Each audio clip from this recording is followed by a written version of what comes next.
All right, welcome to Think or Be Eaten, and we have with us somebody who's not been around since probably 2 Julys ago when he was part of what we did, that 13-hour marathon called Nolapalooza, and that would be Dave McGowan. His website is up there, folks. We don't have to go through it right now. And also he is the author of 3 books, which these titles now all of a sudden, I think, become very much more germane to what has been going on this November. We'll talk about that lately. But remember, he is the author of Program to Kill. These are the short titles. Learning the F Word and Derailing Democracy. Did I get that all right, Dave? Close. Understanding the F Word. Yeah, you know what happened is, and this is what I was telling you, I did my scroll shorthand before we came on, and I went back to your website to take a look at the F Word, and I didn't have that, and I faked it because that link is down right now. So it's Understanding the F Word. And we won't make that mistake again, so thank you. But Program to Kill, I think, also becomes very, very prominent today and probably very much at the core of our discussion. But I got in touch with you because I had gone on with Andy Colvin and Adam Gorightly with regard to Manson. And because of the Laurel Canyon series that you still continue to this day, and you warned me this might happen back in July of '08, it's still going on. Yeah, it's still going. Well, here's what I want to ask you top down. And now we've had all these years of hindsight and whatever we might have picked up that might be good information about whatever happened then in 1969. In 1869, I wasn't around.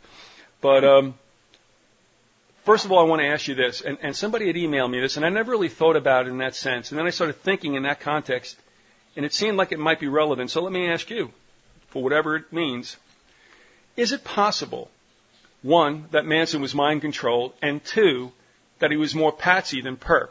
What about that?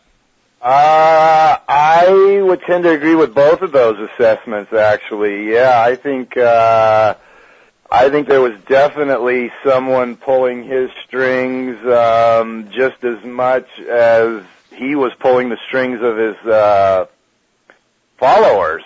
Yeah, I think he was just, he was definitely wasn't the guy sitting at the top of the pyramid. I mean, he had people under him who he was certainly manipulating, but I think at the very same time he himself was very much being controlled. And I also have come more and more over to the opinion that he was him and his family were very much patsies with regard, especially to probably to both the Tate and the LaBianca killings, but certainly in regards to the Tate killings, I think at the very least there were other actors involved, and there is evidence that if the family members were on the scene, they weren't the last ones on the scene. So yeah, I would tend to agree with both of those points of view. Even though I had just turned 18, and I didn't really care much about, newspapers or stories of media except what the sports pages carried. But you couldn't avoid that whole story about what was going on in Los Angeles. I might say that the murders and what eventually became known as the whole, Manson posse thing really was everywhere you looked. It was prurient, it was salacious, it was violent, and it was still a mystery, and it probably captured, with the help of the media, a lot of people's attention who might not normally follow the news. And even from just a distance on the periphery, I was trying to make sense of it for as much time as I spent doing that, Dave, and I said to myself, how can they indict him for murder? He didn't do it. They couldn't put him at any of the scenes. It didn't make sense to me at 18. It doesn't make sense to me now. What about that whole connectivity that was created for us to swallow? In essence, I would think if it weren't a rigged deal, you couldn't indict him for anything, or could you? Not really, no. I mean, the one of the fascinating things about the Manson case, in regards to mind control, was the first thing you brought up, which makes sense that it would be the first thing, you bring up in relation to the Manson case, because the prosecution of Charles Manson himself was basically a mind control based prosecution. I mean, that was the basis on which he was prosecuted, because it was acknowledged that he was not a participant in any of the killings, either the 5 victims at the Tate household or Rosemary and Lino LaBianca, that he was not only was he not a participant, he was not even at the scene when the killings occurred. According to the official story, he was back at the ranch on both occasions. So, and these they weren't portrayed as like contract killings. They were basically, the prosecution was based on the fact that Manson had essentially ordered his followers to commit these crimes, and that they were essentially powerless to resist those orders.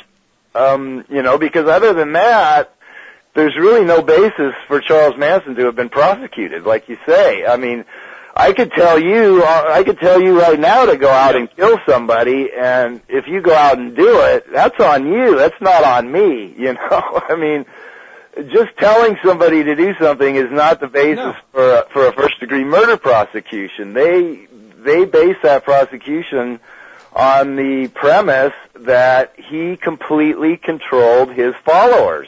So without actually specifically using the terms mind control, that's what that entire prosecution was based on.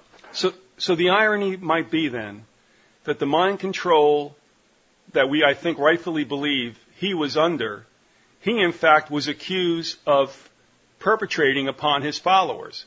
Very much so, yeah. I mean, that's the only way that he could have been convicted, because, I mean, like I said, it's not enough for him just to have suggested to his followers that they do that. I mean, in order for him to be convicted of first-degree murder and sent to death row, I mean, they had to make the case that his word was like the word of God, that they had no choice but to follow his commands. So it was very much a kind of a precedent-setting trial, actually, that it's not really recognized as that, but it basically set the precedent that someone could be prosecuted that had no physical connection to the crime, could be prosecuted and convicted of first-degree murder based on the influence that they wielded over others. No. So, it's very much, I mean, mind control is very much a part of the Manson case, even in the official story, even though they don't use that terminology. But isn't it interesting, though? I mean, mind control, and if you use the words MK Ultra among others, most people today in the streets will just laugh at you. And maybe back in the 50s and 60s when this first came out, there would be this cognitive dissonance not to believe it, but there were a lot of veterans that came home, and I'm sure were aware that this went on, although they wished not to be involved with it and just wanted Korea and everything to go away.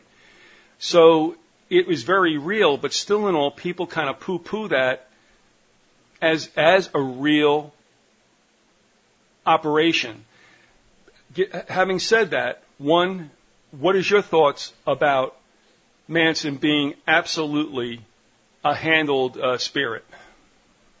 I believe that there's little doubt of that. I mean, whether you could put together a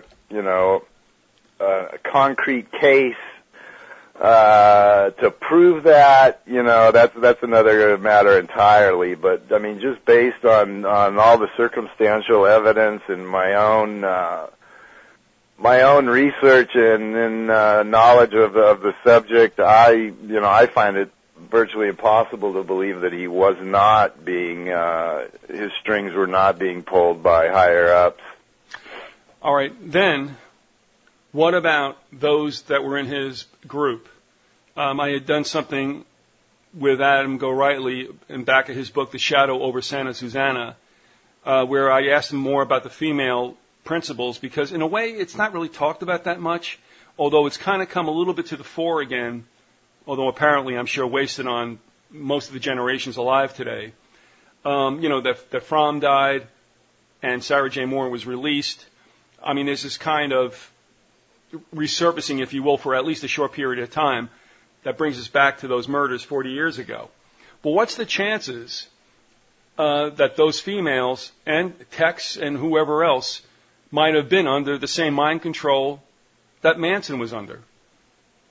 I think that the whole lot of them were controlled to varying degrees, and I doubt that Charlie was sort of the only controller in the group. I think there are indications that Tex Watson may have played almost as large a role in that regard as Manson, and I think Bobby Beausoleil also was as much controller as controlled. You know, I mean, I think there's just like this whole sort of web of control. You know, with most of the women, you know, being under the control of a few of the dominant men, who in turn were undoubtedly under the control of other hidden hands. I mean, that's kind of the way I see the whole Manson web. Well, do you think, given what you said, and I don't know, not that you should remember this at the tip of your fingers necessarily, but do you feel that, given what you've written about and what you have absorbed just through reading what we all read, having paid attention, do you believe that we could tell that some were let off the hook with light sentences because they might have been principals? Would Watson perhaps be an example of that? Well, the Watson case was certainly an odd one. It was handled completely different than all of the others who were basically tried as a group, you know, here in L.A. in very high-profile trial, one of the most high-profile trials ever. Whereas Watson was ferreted off to Texas, and I think there were like long delays, I believe, and there was definitely. Watson was definitely given much different treatment than the rest of the quote-unquote family members. There's no doubt about that. Yeah, is that basically what you were? Yeah, in other words, for the intents and purposes of this conversation, we can be suspicious about the justice that was meted out to him and whether or not somewhere that belies that maybe he was a little bit more involved but playing ball right from the very beginning. Yeah, I would think so, and I think Bobby Beausoleil, got somewhat preferential treatment. You know, I mean, it seems really odd that this guy who was like on death row was able to score, to compose and record a film score for a Kenneth Anger film. You know, I mean, he had access to all these instruments and recording equipment and mixing boards and all of this. I mean, how the hell does that work, you know?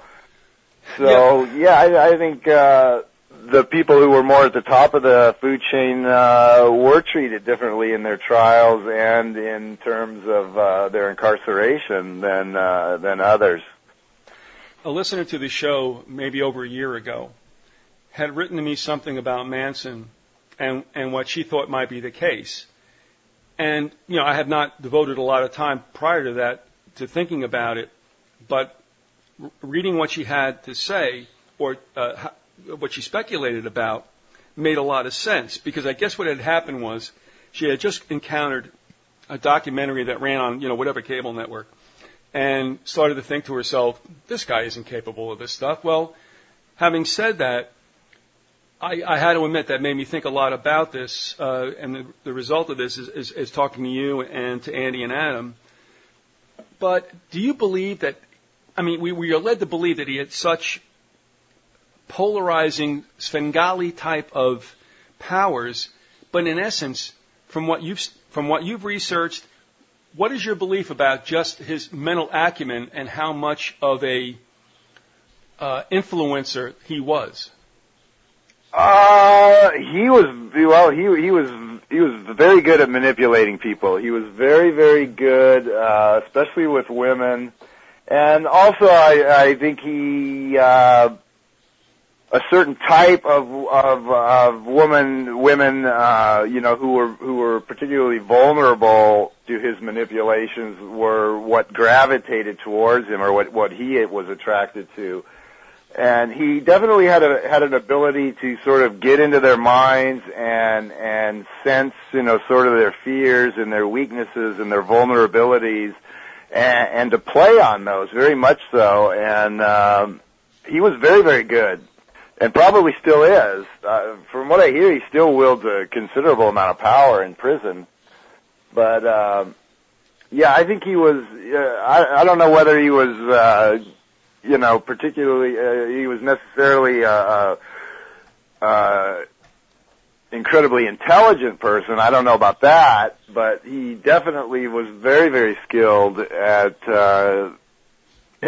sensing and manipulating and working people's vulnerabilities and insecurities, and of targeting people who would be susceptible to those types of, manipulations. I doubt that the people who ended up in his family did so by chance. I mean, a lot of these people were probably people whose, almost definitely people whose own early childhood experiences had sort of predisposed them to those types of manipulations. Huh. Now, do you believe, as it regards the females who seem to be from middle-class homes for the most part, not all of them, but would have a lifestyle that you wouldn't think would indicate any kind of behavior like this, is it possible that they were also manipulated either by Manson or by whatever, although they could blame it on Charlie? Yeah, I think definitely so. Yeah, that was one of the things that I guess was I was a little thing at the time. I was like 9 when the murders happened, but I think one of the things that I guess really shocked people was that a lot of these women were supposedly very girl next door kind of girls, that had been like class president or whatever, and they just did not seem to be the type that would have drifted into that lifestyle.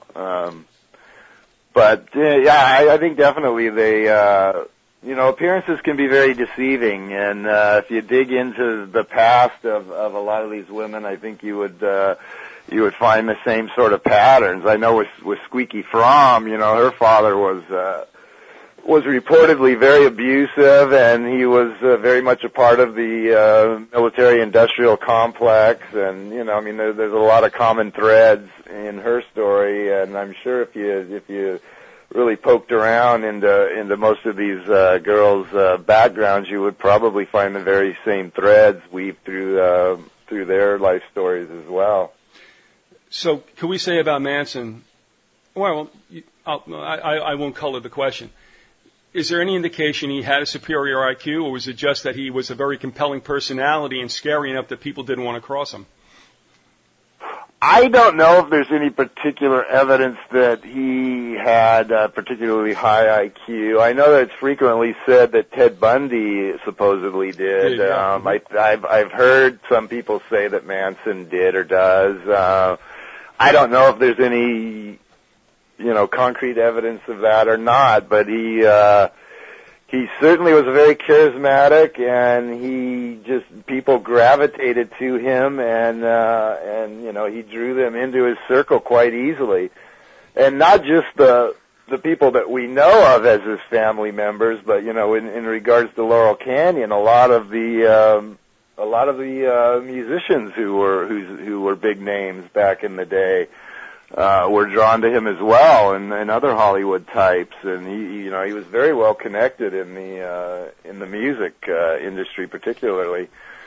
So yeah, he definitely he definitely had a certain charisma and a certain sort of gravitational energy that people wanted to be around him and wanted to do the things that he wanted them to do.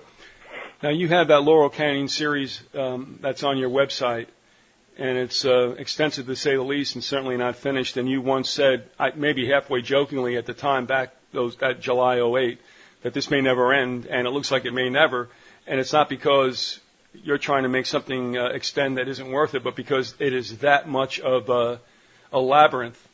Yeah, I actually kind of got burned out on it myself. It's been going on so long to the extent that I felt like I needed to take a break, and I kind of branched off.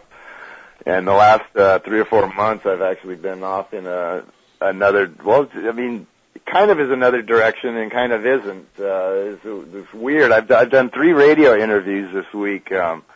One specifically on the Laurel Canyon, this one on Manson, and the other one on the Apollo moon landings, which seems like 3 completely different subjects, but they all happened, like in the same, the same little limited time frame, weirdly enough. I mean, the first Apollo landing came less than 3 weeks before the back-to-back Tate and LaBianca killings, in July and August of 1969, which is also what the Laurel Canyon story is. So all of these things are actually, very closely tied together, weirdly enough. So, well, let me ask you this. Yeah, you said you were younger then, and you take a different perspective, and that's good. I'm glad you have that. I look at it from somewhere else, and I had just done a couple of shows speaking to at least one gentleman that was in my cohort, which would mean graduating high school in 69 or 68. And taking a look, like you said, I mean, it seemed like, just for the sake of timelines, that maybe somewhere around, I mean, it had all been building up, Haight-Ashbury and all that through the 60s. But we seemed to have hit a high watermark, ironically, about a week or 2 after the Tate-LaBianca murders with Woodstock. Yeah, I mean, everything came to a head right then. Yeah, exactly. The Tate and LaBianca murders, the first Apollo moon landing, and then the Woodstock, which was sort of the culmination of the whole Laurel Canyon / Haight-Ashbury, hippie flower child movement. It all came together right in that same, I mean, literally within a few weeks. It's, there was just a lot of stuff happening right then, wasn't there? And let me take a little bit further, because what I'm thinking is that whatever went on, as far as psychological ops, run by obviously our people, whatever branch of the government, doesn't matter. But there were a lot of ops that were run in the 70s, because then you get to 70, you have Kent State, and that just drives everybody home off the protest trail. Forget that. But then we have some other major psychological operations, as we would look at them. One of the latter ones probably would be the whole Jonestown thing, where more and more is coming out about that, and the fact that this, that Jones himself was definitely an operative. So I'm looking at the 1970s saying, what exactly got done then? Because it seemed to me that there was a lot at work there. And, from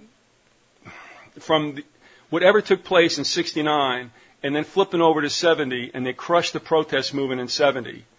And then all of a sudden, it seemed like everybody, well, that generation, including myself, backed off, tried to get on with what they were doing, but it didn't seem like the government was necessarily willing to rest and not tap into certain other, the psyche of America. I have no idea. I know you don't either. We have no idea what was going on then. But something was going on, because like I said, a lot of things went on in the 70s.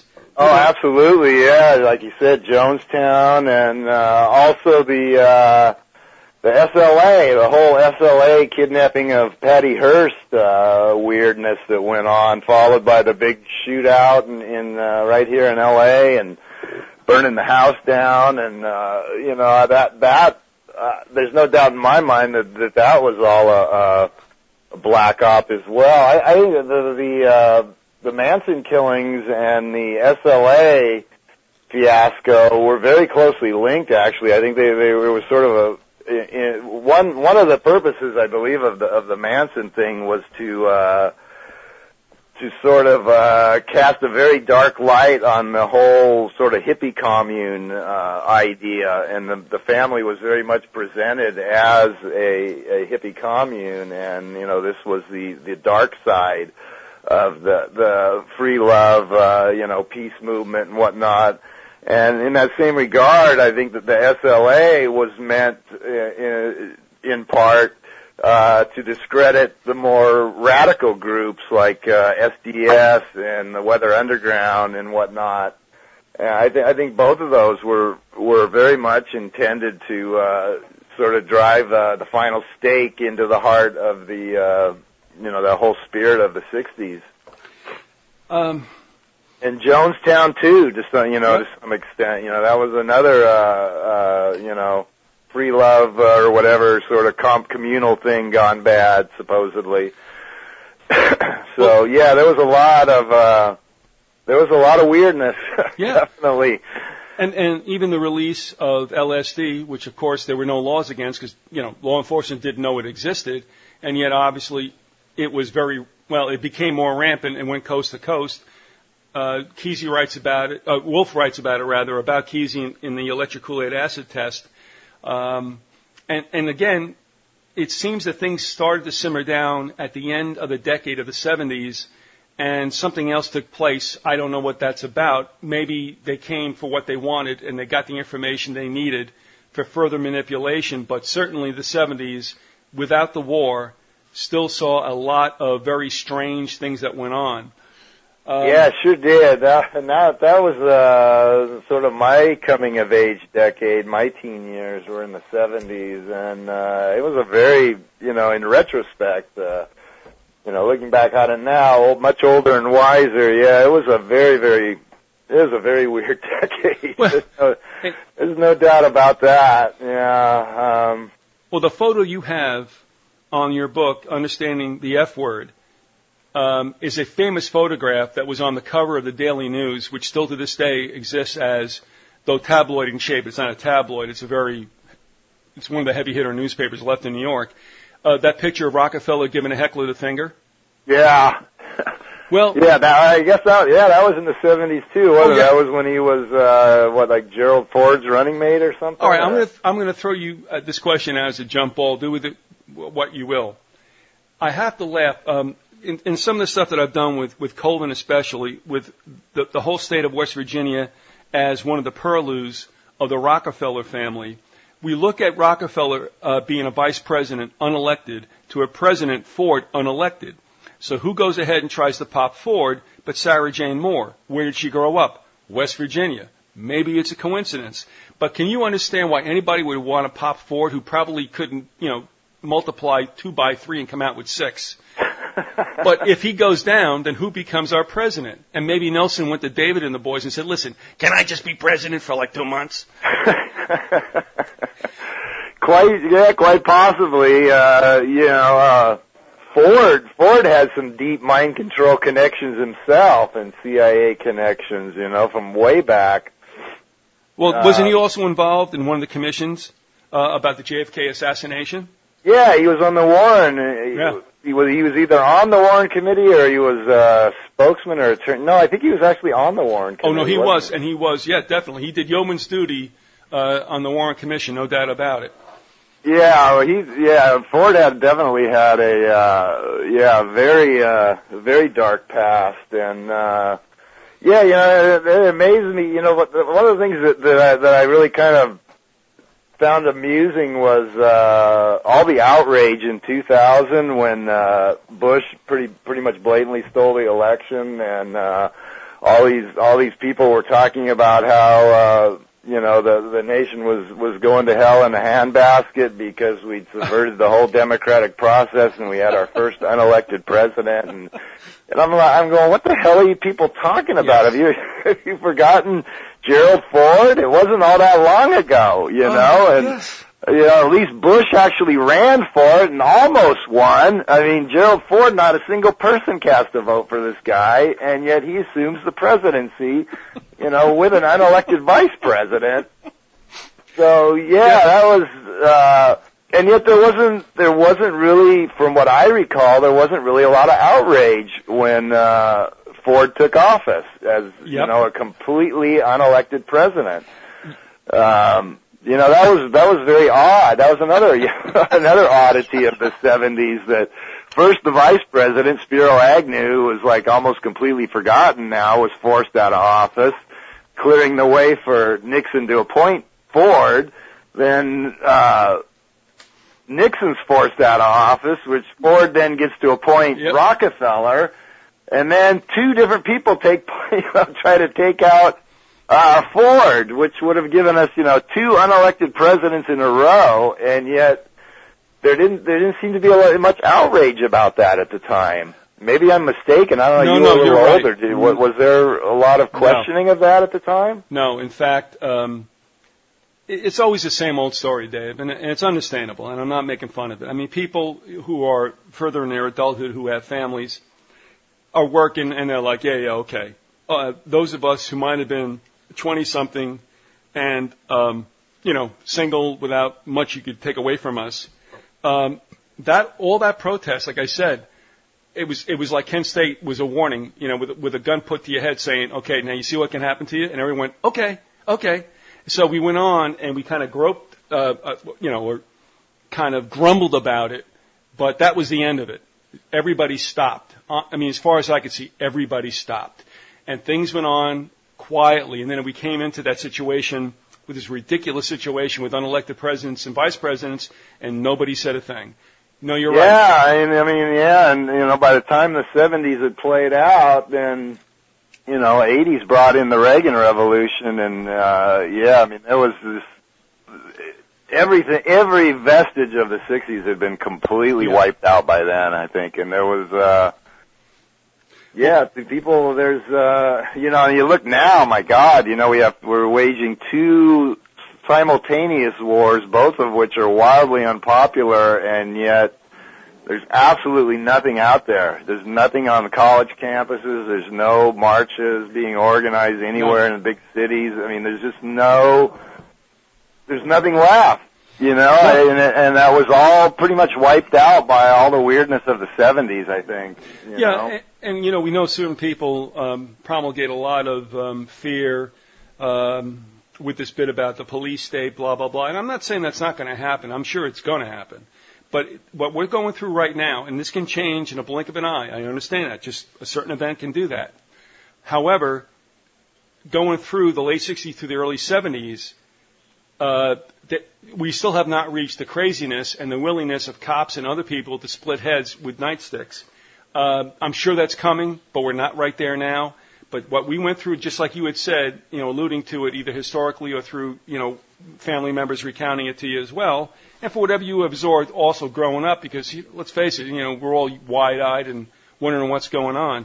We've not reached that. It may come, but it's not anything that's like so far. And I'll tell you, Dave, honestly, too, what people have lost sight of, there were bombs going off on campuses like every day. And I would look at the paper early in the morning when I would go to school, and it's like Buffalo, who wants to blow up SUNY Buffalo? And an explosion went up there. And the weathermen that were working in Manhattan. It was so crazy that I was playing ball at the time, and I don't mean to be banal, but I used to go out early to practice just to lay in the outfield and look up at the sky because, the campus was always like up in smoke and there was SDS guys all over the place. And I'm like, I don't know what's going on here. I just want to hit 300. Did those begin as legitimate, grassroots movements, the Weathermen and the SDS, I firmly believe that at the very least that they were co-opted, to a considerable degree. But were they ever? From your viewpoint back then, were they ever legitimate, or were they pretty much shams from the gate? Fair question, and I'll tell you from what without looking behind the curtain, and I certainly didn't do that at 19 and 20. I thought they were grassroots. In fact, the poor SDS guy, I think he was like a majority of one. He was so loyal, and he was so consistent. And I remember when Kent State occurred, I saw a fire at the other end of campus and going, what the hell's going on there? Come to find out that he was handing out pamphlets in back of this, what happened at Kent State, and people started lighting bonfires, and some athletes turned on the guy and just beat him into submission. So, I'm sure that was pretty grassroots, and he didn't understand what was at, the very base of all this. So at that time, it seemed very grassroots. Looking back now, I doubt that it was. But at that point, especially for this poor sucker who had very few in his toe. No, I mean, I forget I think his name was Stank or something like that. It was like he was so consistent, though. I had to appreciate him because of his devotion. And he was always out there. It's like, dude, forget about it. I got to go to music class. Okay, fine. And then one day, unfortunately, right after Kent State, I mean, they just beat the hell out of him. And that isn't good either. That was what, May 70? Yeah, it was a couple of days after the 4th or whatever, it was the 5th. School was coming to an end. We had finals. We were still playing ball. And this guy was out there doing his thing. So, yeah, it was May 1970. And he got taken away in an ambulance. I wasn't so sure that was the right thing to do either. That was one of those times, and I was just glad that school ended. I can go home and just turn out the lights in my room because I had no idea what was going on. And the world truly seemed like it was going upside down.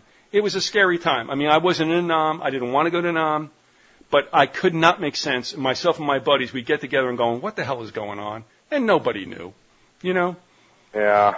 So, well, anyway, at this point, also let me tell everybody, we're talking to Dave McGowan. And I will say something to you too, Dave. For as many emails as I get anymore, Dave, you hit a nerve with that piece you wrote about the moon landing or the lack thereof. What was the title of that? Wagging the what?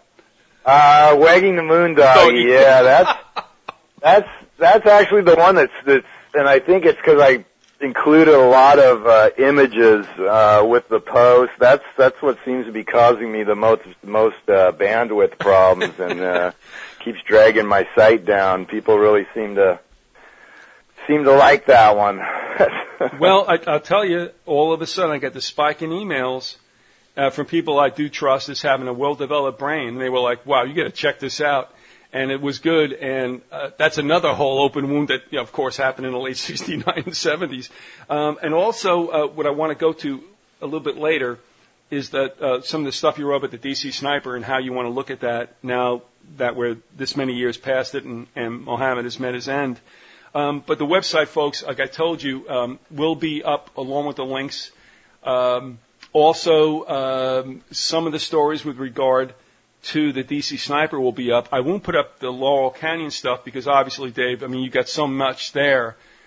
I'm just going to give him one little link, and that'll bring him to like that first take that you have on the Laurel Canyon situation. Again, he is the author of Program to Kill, Understanding the F Word, and Derailing Democracy. And I tell you what, not that this might be your favorite Christmas gift, but if you have people who get it and you're looking at something to give somebody with, this might not be a bad idea to do it, especially Program to Kill as it relates to what's going on right now with the Fort Hood situation about which we will speak, and also the resurrection of the whole DC Sniper thing, which makes no sense. So think about that. And I tell you, I don't have the glowing review from somebody who wrote about what you did and said you did it without, the hyperbole and all the exaggerations and just called it for what it is. And I believe they're right. Let me ask you this. Now, with the DC Sniper situation being brought back into consciousness because of Muhammad's execution and because of what happened at Fort Hood, are you getting any interest, and it's early yet, in Program to Kill? I missed the last part of that question. Are you getting any spikes in people looking at Program to Kill as far as a book? I don't really know. I don't really have any way to monitor that. I get royalty checks like quarterly every 3 months, and it definitely spikes up and down in relation to other things that I have done. I haven't gotten one recently, so I don't know. I'm not sure, but it's quite possible. I had actually almost forgotten that I even had those DC Sniper posts on there. I mean, it's been a good many years now, hasn't it? When did that happen? Like 2002 or something? Or? The last one I think you posted was 2003. Yeah, it's been a while.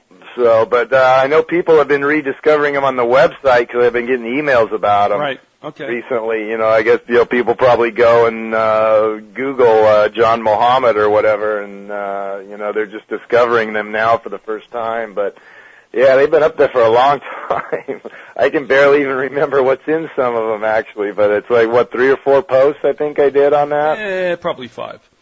And that actually would have been included in Program to Kill, except that the book was already out. So I kind of did that as sort of a addendum to the book. And yeah, so that's a good taste of it. If you want to get a taste of what kind of material is in the book, you can go on the website, which hopefully will be back up online here in a couple of days. Well, and read through those, and yeah, I thought that was a very significant case because it kind of sort of tried to blur the line between serial killers and terrorists, and that's kind of along the lines of the book in the way that it presents the way that the serial killer label has been sort of used to instill fear in people, and it's basically Charlie Manson's formula of control through fear. If you put enough fear into the people, they will willingly come to Uncle Sam and voluntarily give up their rights, so Uncle Sam can protect them, and I think that's very much one of the factors that's been at play for a long time in regards to serial killers, and terrorists largely fill that same role on an international level. Well, if we can turn our sights now to the DC sniper situation, now that it's come to some kind of supposed conclusion. And I did a couple of shows when that was happening with my former co-partner, and one of the things I had to laugh about, and that was, not that you have to live in the Northeast, Dave, but if you did live in the Northeast, anywhere along the I-95 corridor, and I spent, about 40 years next to that in Jersey. If you had two brothers in a rust bucket car with no back seat, chances are you're going to get pulled over by the troopers on a turnpike or anywhere else, and that these characters could go around everywhere in the world and not get stopped. It just cracks me up, and I know that's not any kind of indicting evidence that they were allowed to go free, but even when they were supposedly caught, that whole story about a guy coming into, some rest area on I-70 just past Fredericksburg and calling in that there's this car there. Oh, and again, I won't make a lot about this, but he calls in at 12:47 a.m. and whatever, the law enforcement in the heat doesn't come down to like 3:17. I'm like, well, what were you guys thinking about? All right, I won't say anything more. Now, let me ask you this. Now that you've written the articles, you've seen what's happened lately, whether that means anything or not, or whether it's renewed your thinking about that whole situation, what do you make when the smoke clears of what this whole DC sniper thing was about? Oh God, I'm trying to think in the context of what else was going on at the time. I have gotten emails, by the way, from quite a few people who live in the area and have said basically the same kind of things that you just said. And even a couple of people who said that the DC sniper case was kind of the catalyst for their political awakening, because Good.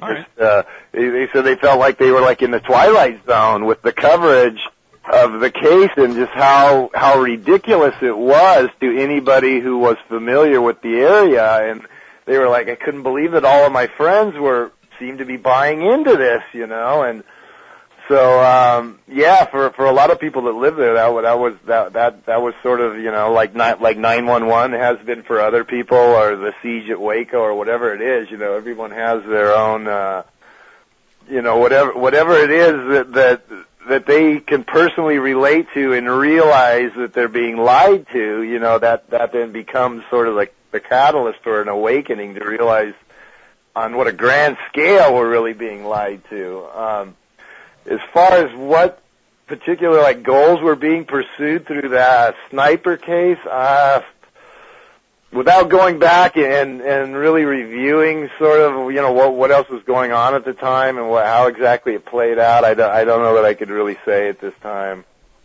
Well, let me ask you this, because when I might have just caught something about it last night, and it reviewed the fact that Muhammad has been supposedly executed, and Malvo is going to be in jail for the rest of his life. Wasn't it like on Veterans Day or the eve of Veterans Day or something too, or was that like deliberate? I mean, he was a veteran, right? Muhammad was. Yeah, he supposedly, and again, that's a whole situation with him being with some kind of unit out of Oregon where Sergeant Moose from, right, and who knows? But what even was he was executed on 11/10. But the thing was, Dave, he was executed at the time 9/11. Was he really? Yes, he was. I did not know that. No doubt about it. And I passed around an email when this happened because I got up, I couldn't sleep. I guess I got in, here in the office, and I went taking a look around. And I saw that Muhammad definitely bought the farm, and I saw the story, and it was like, yes, he was executed at 9:11 p.m. And I sent out an email immediately to like about 30 people going, "Are you shitting me?" Yeah, that's a little odd. I mean, I don't know. I'm not a big believer in coincidences too much anymore. I think almost everything happens for a specific or for a variety of reasons. Oftentimes, a whole package of reasons. But yeah, but that's a little too much, I think. Yeah, I don't think when stuff like that happens, it's very hard to believe that it's just And then in close proximity to the Fort Hood thing, and I mean, there's just like these times of just high weirdness when everything just seems to go haywire. And it's not. I mean, it's a very carefully planned chaos, I believe, but. But yeah, it's a weird world we live in, isn't it? But to say the least. and when I was watching this, like I guess summary take on the whole issue, because now that Muhammad is dead and Malvo's behind bars for the rest of his life, and then they went ahead and they said, and they may be also involved in murders in several other states, and of course they put the map of the contiguous 48 states. And they have these little red blobs in Oregon and Arizona. And I'm like, well, first of all, unless you know that for a fact, throw that stuff out. Secondly, if you're telling me that those murders are unsolved, that's your problem. In other words, all this thing about, well, they might be, is not any further indictment of what they did. It's almost like they're taking all these murders, throwing them under, this umbrella to be buried along with Muhammad and, Malvo, who will never, probably see the light of day or say a word into the media. I think he's not allowed to, isn't he? Like barred from or something. Well, wouldn't you bar him too? Sure. But I mean that's another theme that runs through the Program to Kill book is this notion that serial killers are sometimes used to sort of clear the books of other unsolved killings. Henry Lee Lucas was the most notorious. I mean, they literally took the guy on tour around the country to all these different police departments, and I mean, he just cleared the books for everybody. I did all of them. It's like, so it's a very convenient way to sweep a lot of other garbage under the rug. So no doubt about this. That's pretty much of a pattern. Well, now let me ask you this: you've not written on it. You're watching stuff just as we are, and I'm just wondering what's going through your mind as the information goes through all our minds. I mean, those who kind of get it. Now we have a situation at Fort Hood.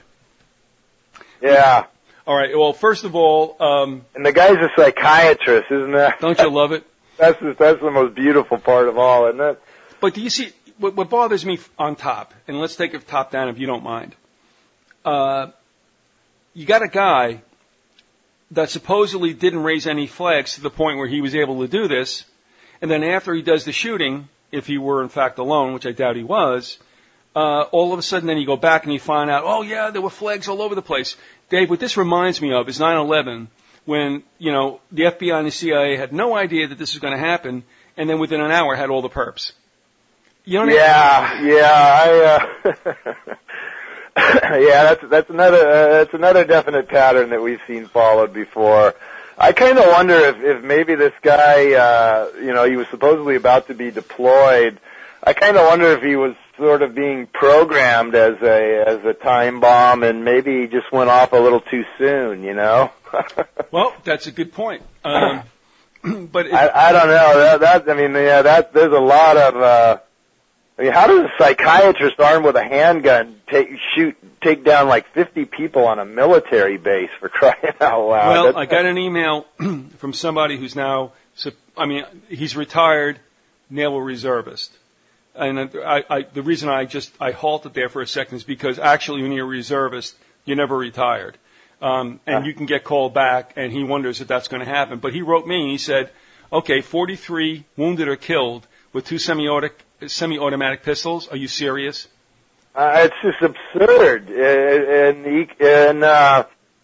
And weirdly enough, it's linked to the Virginia Tech slayings. There you go. Which is where he came from, this Hassan or whatever came from, which was another absurd case where this kid with like no formal, firearms training all of a sudden was like able to not only, operate and reload these handguns as if he'd been born with one in his hand, but fired with just uncanny accuracy. I mean, it's just like, and again, took out like how many people was armed with a handgun, I mean, it's just, so yeah, you got these two cases, both equally absurd and both very closely linked.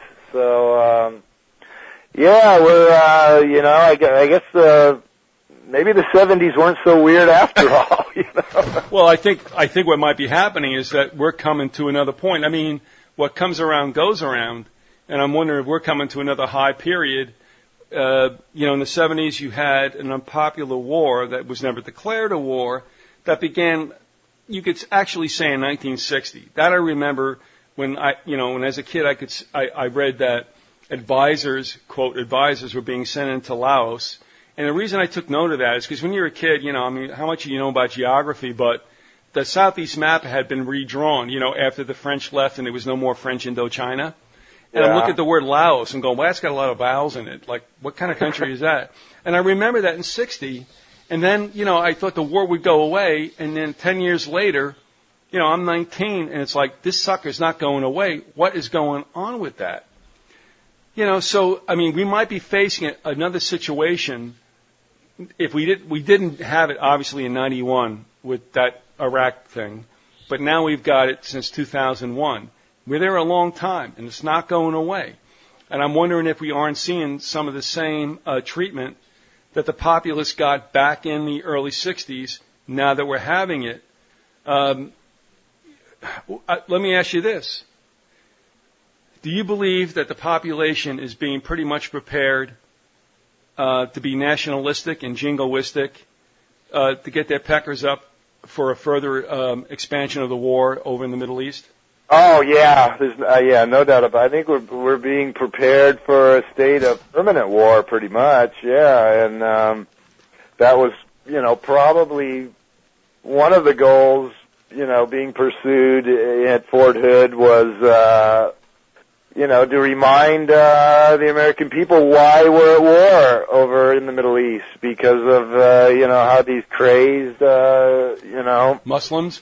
Muslim fundamentalists, and there you go. There you see for yourself. These people are, I think, it's definitely, in part designed to remind the American people of why we're supposedly over there and how important our mission supposedly is. And I think we're basically being prepared to enter into a state of basically permanent war that may even expand to additional fronts. I mean, we're already in Central Asia and the Middle East, and, it could very well expand in, God knows where, Venezuela or something, who knows what these people could have up their sleeves. Well, when I look around, and this will be my last question to you, and thank you for spending the time with me, Dave. Oh, no problem. Here's some of the things that happened in November, which I chronicled in a couple of the shows I did before, but just so you could, just take them in and maybe spit out what you might think might be the synthesis of this all. We had the movie come out, interestingly, about psyops called Men Who Stare at Goats, okay? Remember that one? Yeah. I haven't seen it. I've heard from different people. Is that like sort of like a metaphor for like the remote viewing? Well, it's a psyop thing. Is that what that's all about? Yeah, it's a psyop that things can happen. But yeah, so you got that, and then you have, of course, Muhammad being executed, which brings back more of that. You also have the book, The Muslim Mafia, being really promoted now on radio shows, which is a complete hit piece on Islam. You also have a groundbreaking at 9/11 at Shanksville that recalls 9/11.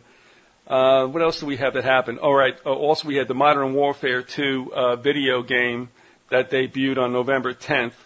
And the terrorists being moved to New York for 9/11. There you go. Yeah, and then of course the USS New York, supposedly built with steel from the trade towers. The World Trade. Yeah, ferries into actually the place of the crime. And I'm looking at all this and I'm saying, come on, man, come on. All this going on, is it, like you said, I don't believe in coincidence either. But all right, and I'm not going to put words in your mouth. I see all this stuff going on, and what would you see as, quote, the point as far as manipulating the public opinion? Well, I mean, that's a good question. The public has a very short attention span, and there's a lot of water under the bridge since 9/11, and to a certain extent they have to keep reinforcing that because the American people tend to forget. So hopefully that it's just sort of an effort to bring that back into the forefront as a reminder of why we are waging these two wars, but there could also be the possibility that they're gearing up for a 9/11 round 2. Which is not a good thought because that's pretty much going to be the deal breaker right there. I mean, if there's another 9/11, another incident on the scale of 9/11, pretty much all bets are off for what's going to be put in place after that. You know, I agree. It's going to be a very scary country to live in, I think, after if that is something that's on the drawing board.